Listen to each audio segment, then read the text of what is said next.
Hi everyone, this is Mari Craig, and you're listening to the Small Steps to Wellness show, a podcast where we discuss how we can achieve more wellness in our lives one small step at a time. For the past 6 odd years, I've taken a special interest in nutrition and I've changed the diet of my family on its head. But as I've dived deeper into the world of nutrition, I have learned that health is so much more than just what we put on our plate. This is why on this podcast we will be talking nutrition, mental health, being in alignment, holistic health care, self care, raising children, and more. We will also be hearing stories of women's journeys to overcome trauma and what it has taught them on the way. When we share our stories, we realize we are not alone and that things can change for the better. I'm so glad to have you with me on this journey as I explore what health and wellness truly encompass. If you like what you're hearing, please consider rating the show with a 5-star rating and sharing it with your friends. It really makes a big difference. Now, on with today's show. Hi, and welcome to Small Steps to Wellness with me, your host, Mari Craig, where we are discussing how we can achieve wellness in our lives one small step at a time. I am so excited to have Wendy Windle with me today. I found Wendy randomly on Instagram a while back, and immediately there was something about her that spoke to me. And I approached her about this chat a while back, and we thought then we'd have a sort of pre-chat, as it were, to see if we could indeed fill 30 minutes, if even, I don't know, 5. And it turns out we could. So today we're going to explore the topic, love your bloody self, and see how in doing so we can hopefully achieve wellness and even better health. But first, a bit about Wendy. So Wendy Windle is the Love Your Bloody Self coach, and she is on a mission to help spirited but stuck women to release the hidden fears that are holding them back, break out of the good girl box. I know very well what that box looks like, and create a life true to themselves.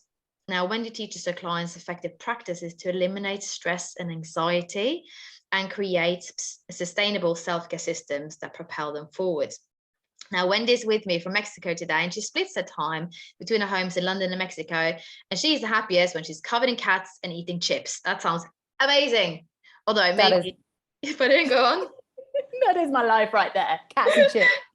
Amazing. Love a bit of chips, cats as well. At the moment, I didn't think my little puppy would approve of any cats. Welcome, Wendy. Welcome, Wendy. Good. I'm reading your name on my Zoom, and I'm just putting together both your name. Well, welcome, Wendy. Goodness me.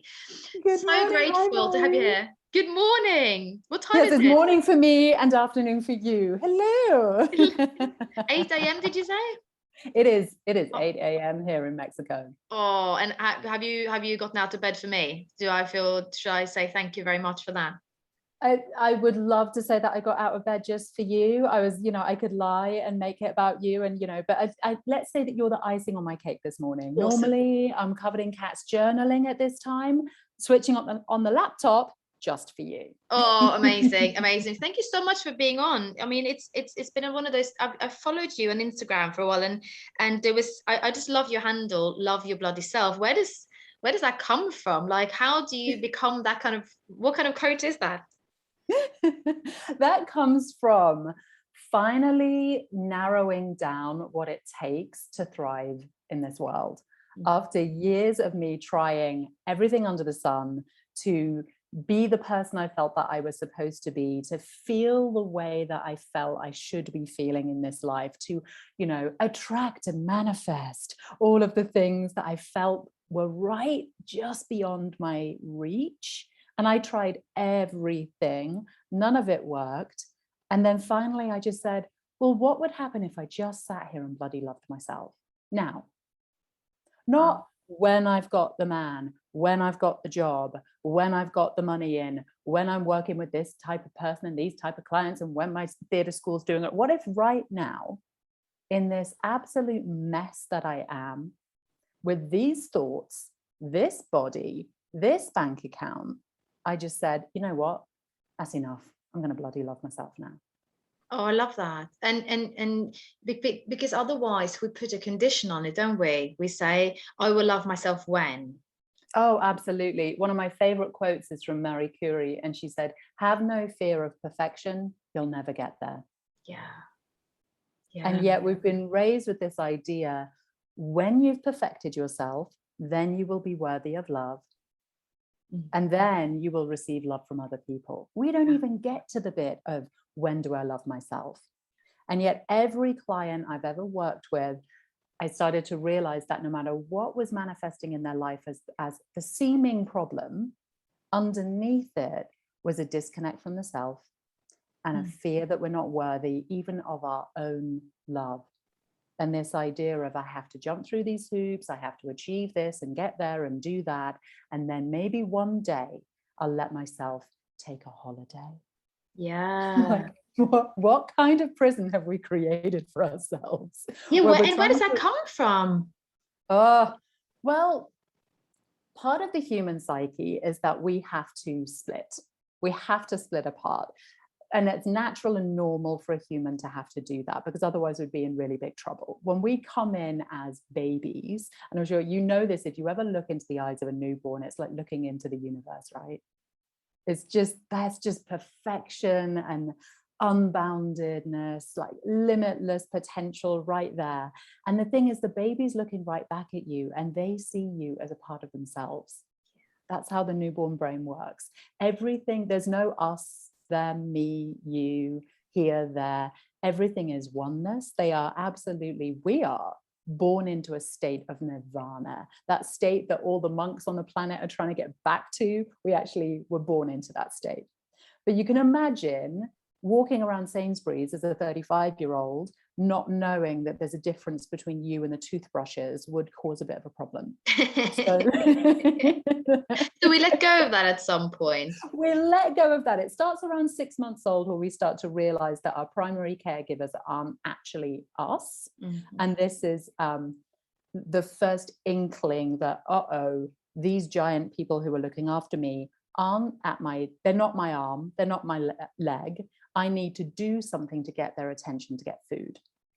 I need to cry. I need, when I get a bit older, I need to communicate, and I need to behave how they need me to in their house in order to get things from them, because I'm small and helpless and I need them to put food in front of me, So we start to learn to condition ourselves based on the people around us so that we can get what we need to survive. Yeah. And that's not all bad, right? Because we want to function in society. Yeah. Exactly. It's important. The terrible twos are a really fun age to watch unfold, but what's unfolding there is the child learning the limits of what kind of expression is okay and not okay to be part of a functioning community. Yeah.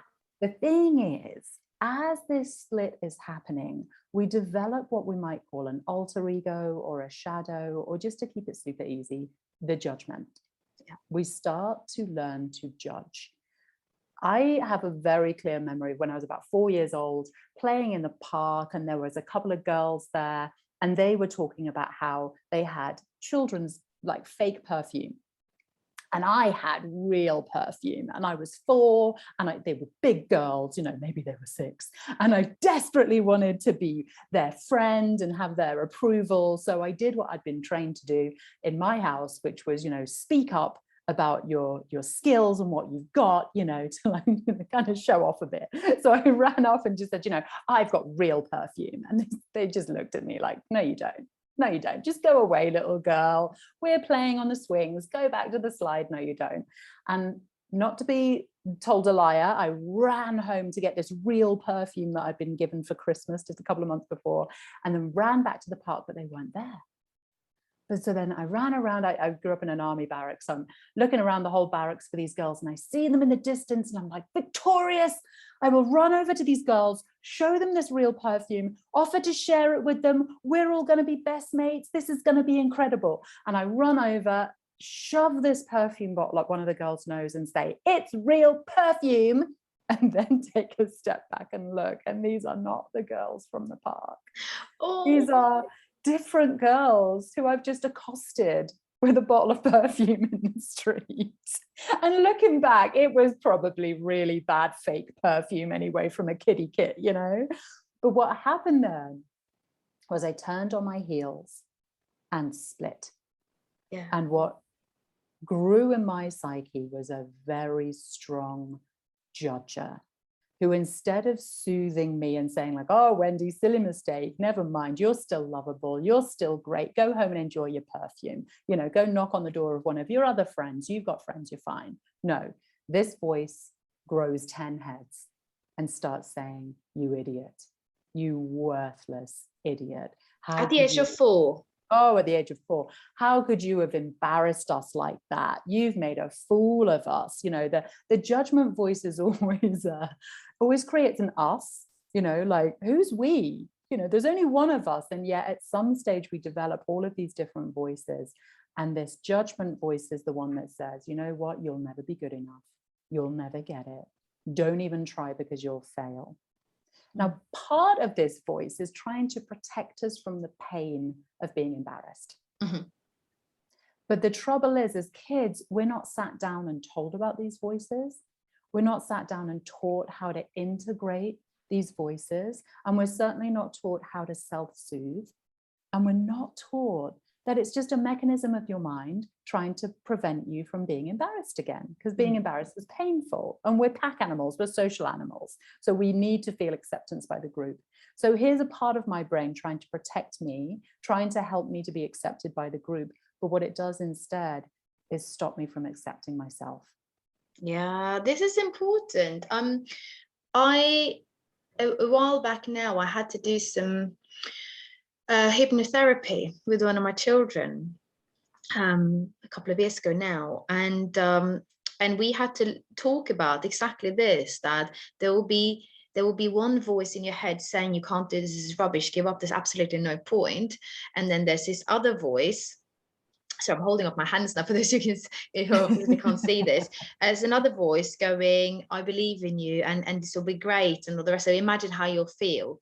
And we had to talk about this, and she was probably 6 at the time. We had to talk about how both of these voices actually want what's best for you. They want to protect you, but it's also easy to listen to the negativity. I'm not sure why that is. Maybe you can enlighten me. But I said, all we need to do, I said to my daughter, is to put them all together and realize they're actually both there to protect us. And then we need to kind of appreciate where they're both coming from, but decide who we want to listen to. Because one is kind of short term, almost like you can't do this, it's trying to protect you there and then, whereas the long term, with the other one, the more positive one, kind of wants us to sort of flourish in the long term. And it's been really interesting sharing that with her, because I learned it through this hypnotherapy thing that we had to do, and now I can use that technique to talk to her when she's got a sore tummy because she's nervous about something or whatever. But if we hadn't had this obstacle that required us to use this language, I wouldn't have known about it. And I think you're onto something. Like we just, because I don't know, why do we listen to more negativity? We have a negative bias in the brain. The brain is trained to look for more negativity, because the brain, we often forget, you know, we think of our brain as this talking, reasoning, useful tool. And that's the kind of like, that's the neocortex. That's the front portion of the brain that we use to rationally think, all the left brain stuff, and have language in there as well. It's how we express ourselves, how we talk. But what we don't see, hidden deep in what's called the limbic system, is the reptilian brain. So that's the brain that has been around for as long as human beings, in fact, even before we developed into human beings. And that is the part of the brain that's designed to keep us safe. That's the part of the brain that has the automatic response to fight or flight. That's in your midbrain, is where these lovely little friends, I like to call them, called the amygdalas, are there, and they are responsible for giving you those endorphins for fight and flight. They produce the stress hormone cortisol to like get you off your butt when the tiger is chasing you, you know. But the trouble is, this part of your brain is locked away in the dark. She has no way of accessing reality other than via your prefrontal cortex, the part of your brain that's taking in information. So how we've been conditioned is how we respond to life. So we've got this deep part of the brain saying, I got to stay safe, I got to stay safe. And every 5 seconds, this deep part of the brain is scanning, using information coming in from the outside, filtered through the front brain, saying, are we safe here? Are we safe here? And the front brain because of this constant nagging, anxious question, am I safe? Am I safe? Every 5 seconds, it's kind of like the Woody Allen becomes neurotic and is constantly looking for reasons that we might not be safe. So that's why we have this negative bias. And I love how you put it, that this negative voice, this stay safe voice, is short term.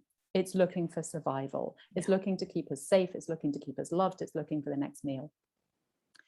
The more gentle long-term view, the one that can rationalize and say, yeah, you know what, this might be scary, but I'm going to have a go. Or my family might not like me running away to be an actress, but it's what I really want to do. So I'm going to shelve my community responsibility to go after individuation, what I feel like I came here to do in this life. That's a very complicated long-term view. Yeah. And that voice has to do battle, sometimes daily, with this part that's saying, nope, don't do it. And the thing is, if that voice can't get our attention by saying, no, don't do it, she gets really crafty because she really wants us to be safe. So that's when she starts saying things like, you know what, Mary, you failed before. Let me remind you of all the times that you failed. Let me call them to your mind now. Now you're sweating. Now your heart is racing. Now, when you sit down to write that cover letter or put yourself up for that promotion, you've got shortness of breath, your heart is beating really fast, and you're afraid, and the fear will win. So part of loving ourselves is getting to the point where we can sit with that part of ourselves that's afraid and soothe it, and sit with that part of ourselves that's the warrior princess goddess that came here to rock the world, and give her what she needs. Wow. But from the age of 4 then, you had this thing where you thought, okay, I've done something wrong, I should be ashamed, or I should, you know, it's interesting what we remember from our childhood, because that's early, but I mean, it's made a profound impact on you, hasn't it? And in what way did that make an impact on you? Obviously you remember it now, however many years later, but how did it make an impact on you growing up, or did it even? Oh yeah, I grew up with that voice always saying to me, for example, especially in social situations, you're not good enough for this group. Those girls aren't going to like you. You know, so I became an intense people pleaser, you know, always looking to get in with the right crowd and say the right thing and dress the right way to get in with the crowd. And it's funny because a lot of clients that I work with, they might not have that experience. It's like, oh, I'm not a people pleaser, I was always a rebel, you know, but when we dig into it, the rebels even have their own crowd. They have their own language, they have their own way of dressing, you know, and I was in that group, you know, it was like, you know, I'm going to buck against the trend. I'm not into Pink and musicals, you know, I'm going to be a bit of a goth and into indie music, but I definitely still had my crowd within that I was trying to please, constantly trying to please, because again, coming back to this kind of universal experience of realizing that we can't take care of ourselves. Yeah. We start to try to please those big giants in the home that put the food on the table. We start to mold ourselves to the person that they want us to be. And then of course they send us to school, and we've got even more giants and a peer group now as well, all telling us how we're supposed to be, who we're supposed to be in order to get their approval and love. Yeah. And because we have this internal voice saying, I'm not enough, I'll never make it alone, we try to fill that void from the outside. And it carries on with us. You know, this is why the cosmetics industry is so huge. This is why, you know, the whole world is obsessed with money, because we feel like, well, if I had the right car and a big enough house and the right colored walls and the right colored sofa, then I would be acceptable. Yeah. Because we're trying to fill the void from the outside in. Yeah, and definitely. Yeah, I can totally relate to that. Yeah, totally relate to that, to the point also where now when I was taught I could say whatever I want in my show. So when I now give, you know, less of a shit, I feel like a very different person to the person I was growing up. And I was a very happy child, it wasn't that. But certainly trying to fit in, you know, it's always the shortest, not always the slimmest, you know, not the one that got all the attention from the boys, all of the, you know, and you, yeah, you do carry that with you. It becomes a confidence issue then, doesn't it? It does. And the thing is, it's a tricky one, because from the outside, I've always looked incredibly confident. I've never had a problem, so post teenage years, I've never really had a problem speaking to large groups of people. I was an actress for a while. It's like, I'm one of those people that when I walk in the room, everybody goes, wow, she's confident. Or if they haven't done their own work, who the hell does she think she is? Because I've never had a problem walking in and chatting to everybody. But inside was this deep lack of self-confidence, and realizing actually that performer in me, that bravado, that confidence, was just yet another way to win approval from the outside. While inside, I was constantly checking in. Are you being funny enough? Are you saying the right thing? Are you talking to the right group? Do they like it? Are they clapping? Which is bloody exhausting. Exhausting, absolutely exhausting. I was talking to a hormone doctor the other day, and she said, we have fried our adrenals. I didn't think of myself as a person with fried adrenals. I'm like, oh, I have loads of energy, I'm great. And she said, no, pretty much everyone in modern day life, because we have so much pressure on us to perform, to, it's not good enough that we just find a partner, settle down, get a job that pays the bills, we're done. No, we need to be better than that. We need to be bigger. We need to be out there. We need to make an impact, which is wonderful. And that's really why we came here as humans. We wanted to have this big adventure. But the way we talk to ourselves, the way we punish ourselves every step of the way, and then let's not even get into modern technology, but all of this have put such a strain on our adrenals that even she's seeing 10, 11-year-olds with fried adrenals. Wow. And comparatively, she said that you could go into any old people's home and check the adrenals on and all the 90-year-olds, and they're fine. Yeah. But we are destroyed. Yeah. And part of that is that we don't give ourselves the opportunity to just be okay with who we are. Yeah. We don't bloody love ourselves. No. When you bloody love yourself, you give your adrenals the chance to recover and heal and support you, and not constantly be in this state of, I've got to push through, I've got to keep going, I'm not enough yet. Yes, yeah. But when I have this again, and because I've been made a bit more aware of these things as I'm getting older, and certainly as a parent, so there's a twofold thing. I'm more aware, so I talk to my children more about it, but also I'm more stressed because I'm like, am I doing the right thing by them? I don't want them to grow up not loving themselves, and I want them to, am I putting pressure on them? Oh, I must have damaged my eldest because I was so strict on her when she was 3, so it's certainly a double-edged sword. But I said to my eldest the other day, couldn't care less if you do well at school. I care if you work hard, and I care if you're happy, and I care if you're a good friend. But as long as you do your best, whatever comes of it, that's what matters. It really isn't. It's really isn't important. You can't be great at absolutely everything. It's not how we function. I'm not great at absolutely everything. It's just, but somehow school wants us to be like that. And then again, does that kind of condition us to feel rubbish about ourselves because we can't perform well in absolutely everything that's put in front of us? I don't know. I think we are the generation as well that have, I'm so grateful for the women that came before us, and made it okay for us to have ambition and want to get out of the house. And, in my case, to not have children, in your case, to have children and a career. Thank you, mothers and grandmothers, like you did us such a solid. But we're also the first generation that has been expected to have it all. Yeah. You can have it all became you must have it all. And if you can't cope with that, you're failing.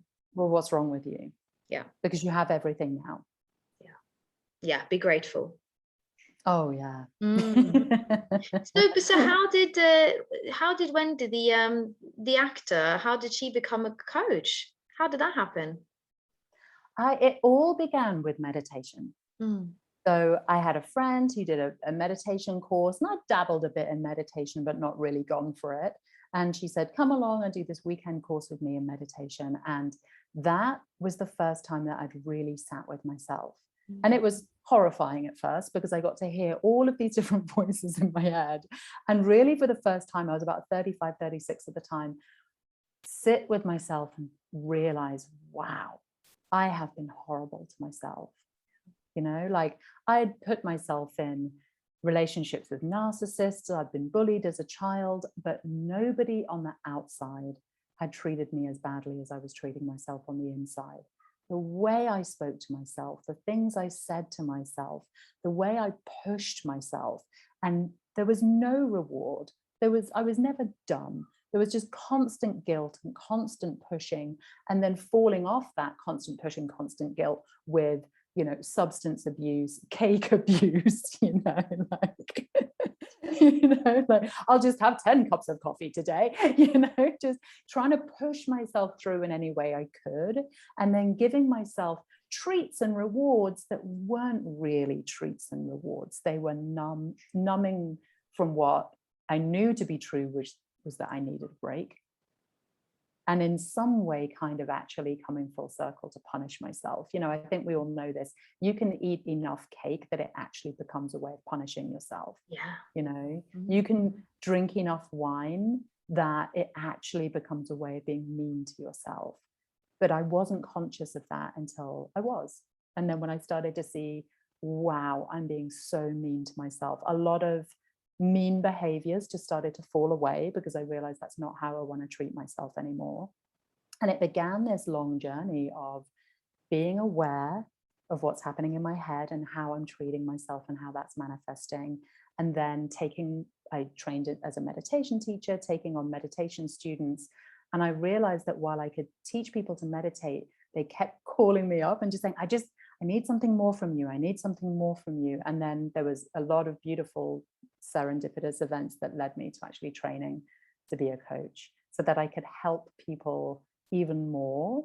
And of course, as you know, anything we train in, then we have to master it ourselves. So for me, going through coach training was yet another level of, I could really, and that's really where the Love Yourself coach was born, because I realized I had all these tools that had been given by my incredible life coaching school, but really the hub of it, at the core of it, at the center of my practice was, I'm going to need to really bloody love myself, And then that just, of course, we attract clients who usually have the same deal as us. So every woman that comes through my door, while she might present with a different problem or a goal that she wants to achieve, she's gonna have to walk through the door of, are you willing to really love yourself like you never have before?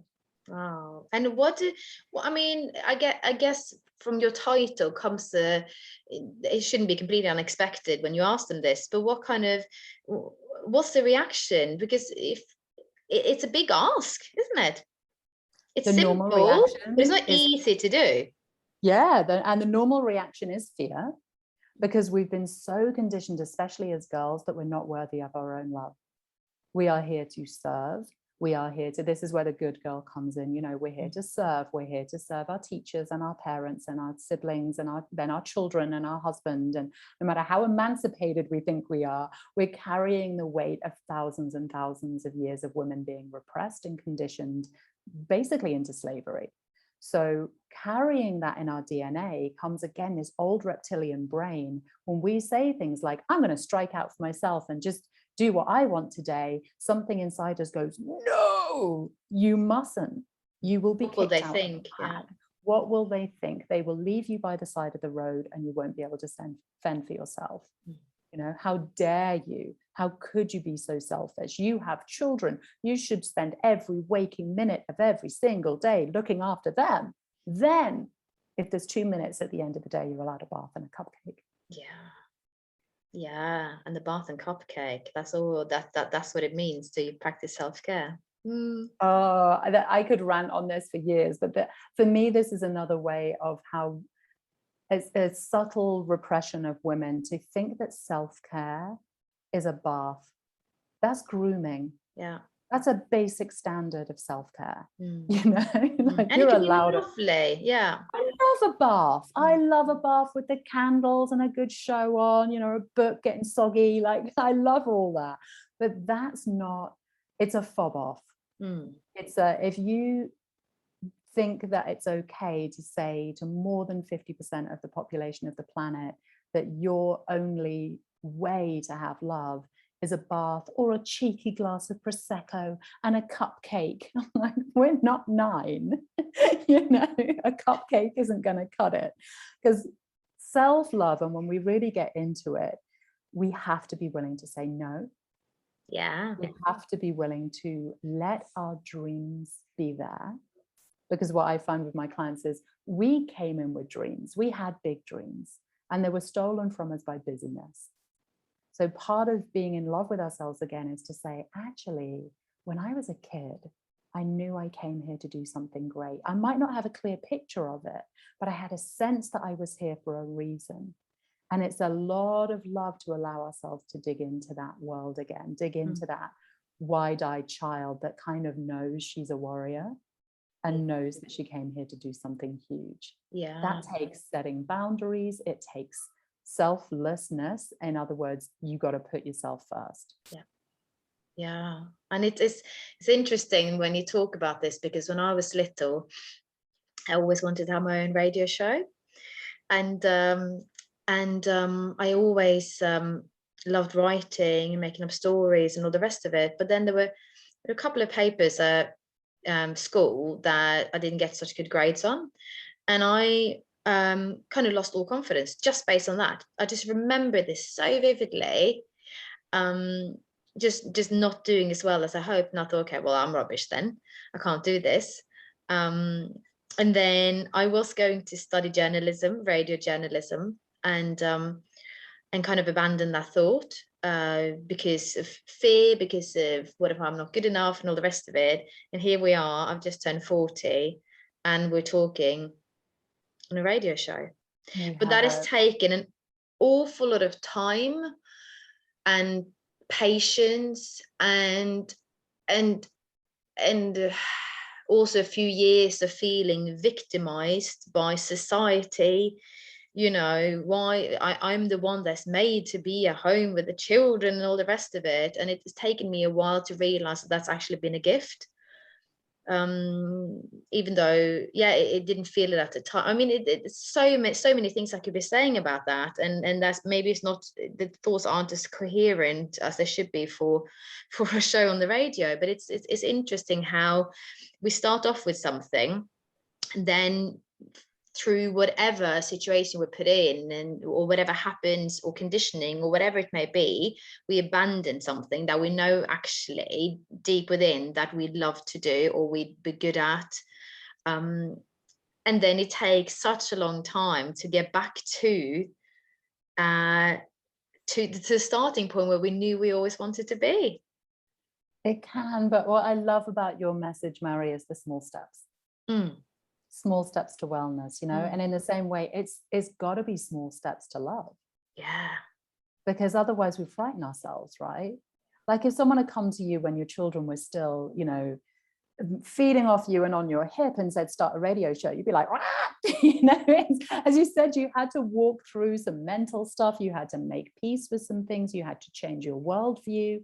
You had to get yourself to a place where you were ready. And that takes small steps, you know, it's the same with everything, you know, and obviously I certainly will put my hand up to this. I have failed so many times at wellness where I've tried to take that giant leap, you know, to be like, oh, I haven't been to the gym for like 6 months. I'm feeling really sluggish. So I'm going to go for a run and do an hour of power yoga and only have green juices for a week. Well, we all know where that ends. Yeah, you know? yeah. And that then ends with me covered in ice packs, drinking wine on the sofa on a Friday night. Like, what and you're not going to love your bloody self. You're not going to love your bloody self doing that. You're going to feel angry with yourself. You're going to feel like you're failing. And then you're going to look at the people who you think have got it easy, and you're going to think, why can they do it and I can't? Exactly. And what we don't see is all the work that went into them having it. You know, so I always, when I start with clients, I just say the first thing we have to do is have you nourishing yourself on a daily basis. And that, don't even think about the wild dreams and the big things. I'm going to smash it. I'm going to kill it. I'm going to go for it. That's bro talk. You know, as women, when we come home to ourselves, it's quiet. It's in the secret hours of the day. It's just a little piece, but we know women are amazing at taking a small nugget of something and building a city to ourselves. So I always say, first step, make 2 lists. 1, what are your nourishers? What's your love list?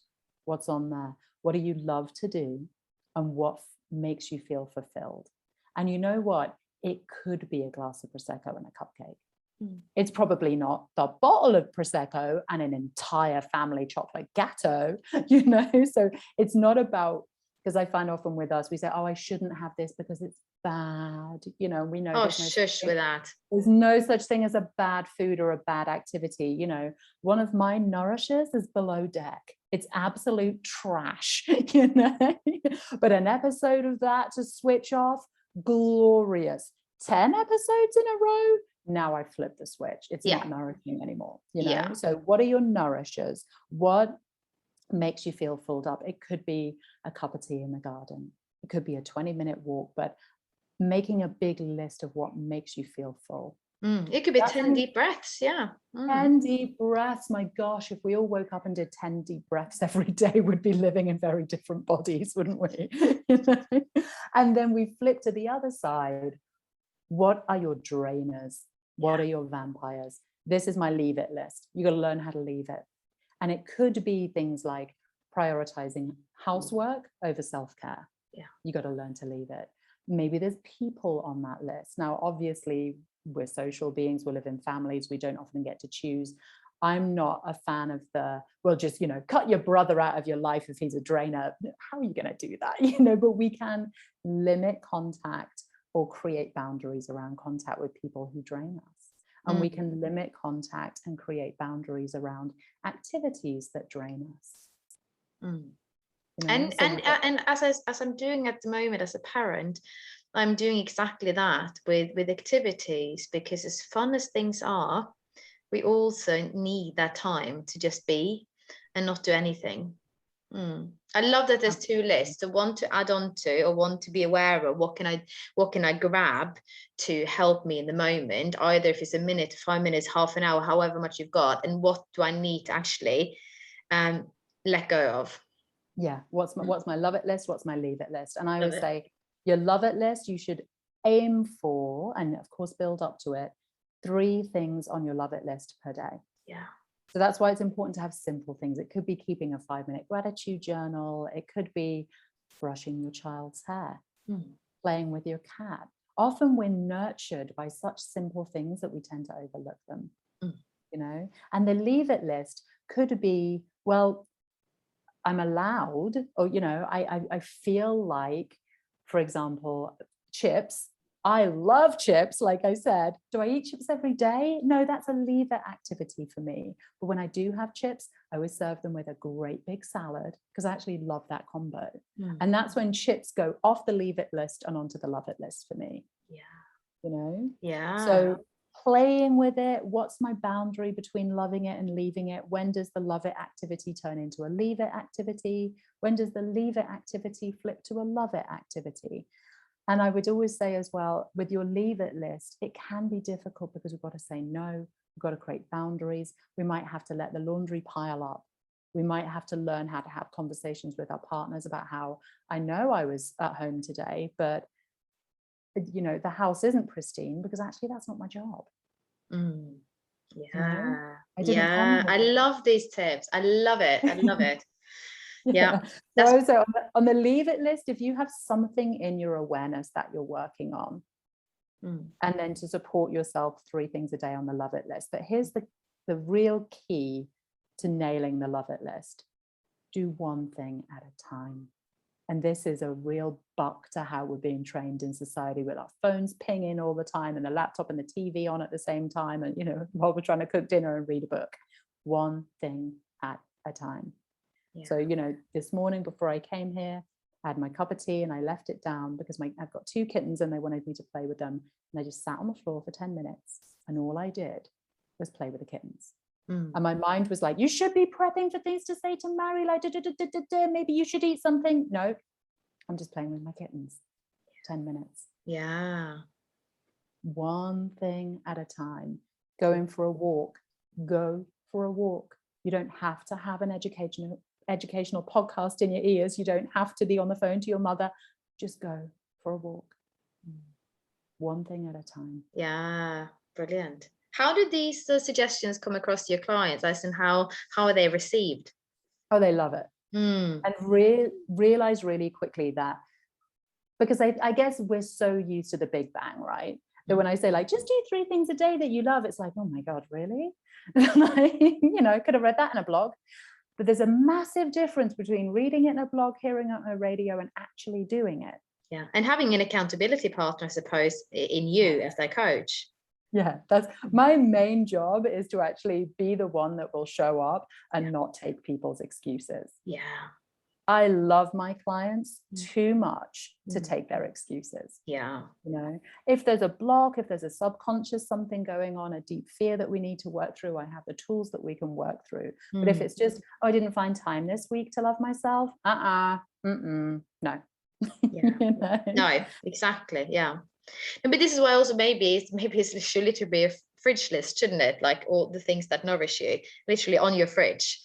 Okay. Yeah. And you somewhere you look on your mirror when you brush your teeth, somewhere where you look and go, okay, what can I actually do today? And it might maybe seem at first, I don't know, like a tick box exercise, but I think as you realize, oh, these things actually, they make me happy, they make me relax, they make me see things from a different perspective. That's when you realize actually this is something I need to keep on top of. And the amazing thing is, it seems so simple that we want to chuck out and not bother, but it's those small steps that, you know, small steps to wellness, small steps to love, that make such a difference. Yeah. Such a huge difference. We want to dismiss it like, oh, I know I didn't meditate today and I've only got 5 minutes, so I won't even bother. I know I didn't sit with myself today and just journal, which I love doing, but I'm so busy and I'm tired now, it's the end of the day, I won't bother. I'll just let it go. I'll just let it go. But that's how we've ended up in this place where we don't love ourselves, our adrenals are fried, and we're constantly running around trying to please everybody else. Yeah, and we talked about cortisol levels earlier, and you know, thinking mental health here as well. It's all creating a perfect storm, isn't it? Unless we kind of hit the pause button and go, all right, okay, so this is not working. What can I do? Yeah, and it's these small little things just slotted into the quiet moments. You know, I had a client who, she has 3 children, you know, so she has no time. Yeah. And yet it was those little secret moments of the day, like putting the 3rd child to bed.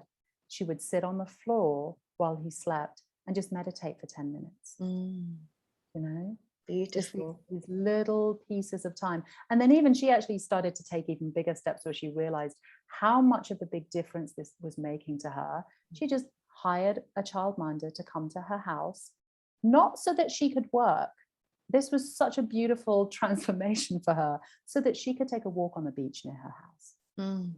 Now that's self-love, isn't Absolutely. it? I'm going to have somebody come to my house and take care of my kids so I can go for a walk alone. Because she realized that she really needed that solitude to tap into herself and what she really desired to be in this life. And when we're not alone, when we don't give ourselves solitude or time to sit with ourselves, those voices can be screaming at you, you know, do your radio show, but we can't hear them. It's interesting. We need to wrap up in a minute, because I've got to get my kid from school, but she only finishes in 15 minutes. But it's interesting what you're saying about that we need time to ourselves as parents. And I wonder sometimes whether this is what's creating the dissonance in the first place, because it didn't used to be so that we raised our children alone. Because let's face it, the majority of us have obviously, I know plenty of people where it's the opposite way, but the majority of us have it so that's one breadwinner, and it tends to be the man. And then which means that the woman, the mom, is left with the majority of childcare. But it certainly used to be more common to have more of us nearby, family members nearby, to give the mother some respite, right? And so because we now you say we can have it all, so we should have it all, we must have it all, we must do it all ourselves, right? So I'm here as one person looking after however many children, and you start to feel bitterness towards the situation that gets then projected onto your children. And I just wonder whether that's where the whole resentment towards yourself starts. I don't know. I don't know, but I certainly have felt a bit bitter towards everyone, probably including my children, for being in a situation where I feel like I'm just serving everyone else. And that's taken me some work to get out of. But now my worry is, have I left some of that with my children? Do you know what I mean? I do. And you've got to forgive yourself for that, because look, you know, I think, is it Philip Larkin, this great quote from one of his poems. He just says, you know, your parents F you up, you know, they don't mean to, but they will. Yeah, you know, yeah. You're gonna make mistakes. Yeah. You know, and I think we're gonna make mistakes in life, and we make raising children so separate from everything else that we do in life. You know, of course I say this from a comfy chair, not as a parent, you know. Yes, but you have a point there. You have a point there. It should be it's all the same thing. Again, my kids came home yesterday from school. They were playing in their room together, or watch something on telly, or play the piano, something, and then I stand and cook their dinner. And actually, we should be doing it together. Yeah, right? It shouldn't be I'm working for you. We should all be doing this. But we've created this whole different, I don't know, dynamic. I'm not sure it's a very different dynamic. I get, you know, as I run a children's theatre company, so I see a lot of parents and a lot of relationships with children, and we have created a very different dynamic with our children in this generation, where it is mom is off working while the children play. Yeah. You know? Yeah. And I love that idea of actually, let's play together and then let's cook together. Yeah. You know, obviously you need your children to be of a certain age and things like that, but letting go of some of the guilt that your job is to be on 24/7 for your children, because it's quite simply not. Yeah. And I'm going to say a harsh truth here. You're doing your children no favors by not letting them experience life without you looming over their shoulder. Yeah. It's good to be bored sometimes. It's good to work out things for yourself sometimes. It's a blessing to be bored, especially in this day and age where we're so overstimulated. Yeah. Oh gosh, I feel like there's so much stuff I haven't talked about. I want to. We could talk for hours and hours. You need to come back, because I think, you know, it's going to be different for everyone that you have worked with and that you will work with, what they get out of the session and what they discover about themselves. But we need to love our bloody selves more. We all need to but this is also another pressure, isn't it? I need to love myself. And I guess that's my job, is to make it easy and to remove the blocks to it. Yeah. Because often, you know, even the thought of it, I know for some people that will, like, there'll be a sweat, you know, of like, I can't. Yeah, it's another thing to do, or how dare I? You know, won't I be selfish? I always say, like, you know, you're going to learn how to love yourself without being a dick. Yeah. Yeah. Love it. Because we've all seen those people that are like, me, I just love myself, me. And I'm like, no, you don't. You know, you're fronting. You're like, yeah, there's a difference there. Yeah. It's so untouchable and deep, and really connecting you to the source of who you are, who you've always been, and who you came here to be. Beautiful. Wendy, if people want to get in touch with you and work with you, learn from you, what's the best way? First port of call, come along to Wendy Windle Coach. I'm on Instagram, or find me at thewendyhouseproject.com. That's such a cool website. Love that website. Thank you. And there's blogs and free meditations and all sorts of things to enjoy on there. Oh. Amazing. Listen, I feel like I've only touched upon all the things that I wanted to talk to you about, but this is what happens. We start off one end and end up somewhere completely different. But I hope this has been useful for all of you who have listened. Thank you so much, Wendy, for being on today. I'm going to run to get my child from school, but thank you so much, everyone, for listening to the Small Steps to Wellness show. I hope this has been useful for you, and that you've maybe been inspired to love your bloody self. Who knows? If you want to find out more about me, I'm also on Instagram under Small Steps to Wellness. And at some point I should probably share why that handle came to be, because it's also a personal story. But thank you so much, Wendy, and I'll speak to you very soon. Thank you so much, Mary. Bye-bye for now. You've been listening to the Small Steps to Wellness show with Mari Craig. I am passionate about helping mums get their energy back through simple nutritional changes, because we know that if mummy is happy, the family's happy. If you would like to connect with me, you can find me on Instagram under @smallstepstowellness, or visit my website smallstepstowellness.info. Speak to you soon.